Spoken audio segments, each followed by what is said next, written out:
Bonjour à toutes et à tous, bienvenue sur ma chaîne One Place. Donc aujourd'hui on continue le top 100, le numéro 34. Et donc je vais vous parler de l'album American Last Wanted du groupe Ugly Kid Joe.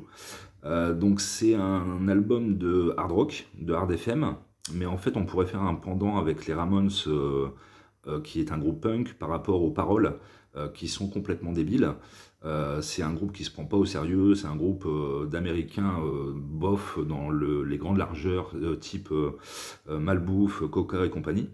Et donc c'est un album que je mets dans mon top 100 parce que c'est un album que j'écoute depuis quand même 30 ans. Il est sorti en 92, on est en 2022. Depuis 30 ans régulièrement, et c'est un album incroyable parce que c'est un groupe qui se prend pas au sérieux. Donc vous voyez là, il y a la photo, ils sont en train de manger leur burger au Burger King, les cheveux longs, les bandanas, la casquette à l'envers, en short. Donc un groupe un peu crétin, mais par contre ce sont d'excellents musiciens. Donc le chanteur est Wilfield Crane, qui aura quand même pas mal de succès dans les années 90, avec des participations notamment avec Motorhead et Ice-T, pardon. Et donc les musiciens sont vraiment excellents. Je pense que l'album, il n'y a rien à acheter. Bon, les paroles, Everything About You, Mr. Rican Man, Madman is Loose, is Disneyland, Neighbor, Goddamn Devil, Come Tomorrow, enfin vraiment c'est une bombe atomique, je vous le conseille.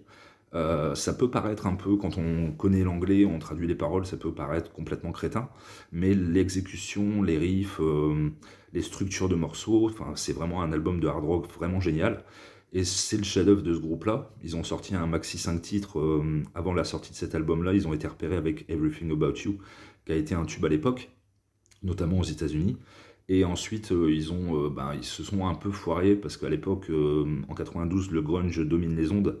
Et donc, ils ont eu du succès avec Everything About You en tant que single. Et ils ont essayé de durcir leur son avec leur album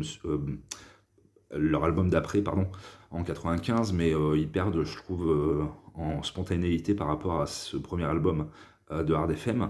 Mais de Hard FM vraiment qualitatif, quoi. C'est vraiment top. Je vous le conseille. Beaucoup de solos de guitare, beaucoup de prouesses techniques, de virtuosité guitaristique. Et la voix de Wilfield Crane, un peu adolescente, un peu débile, mais vraiment intéressante. Il y a des ballades, il y a des morceaux mid-tempo, il y a avec un bassiste que je trouve absolument incroyable, notamment un morceau au slap. Et voilà.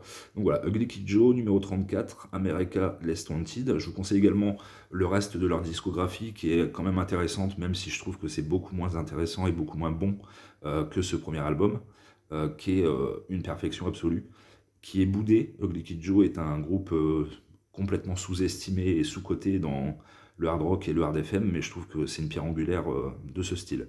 Voilà, bah, bonne écoute, bonne découverte, et à bientôt. Au revoir.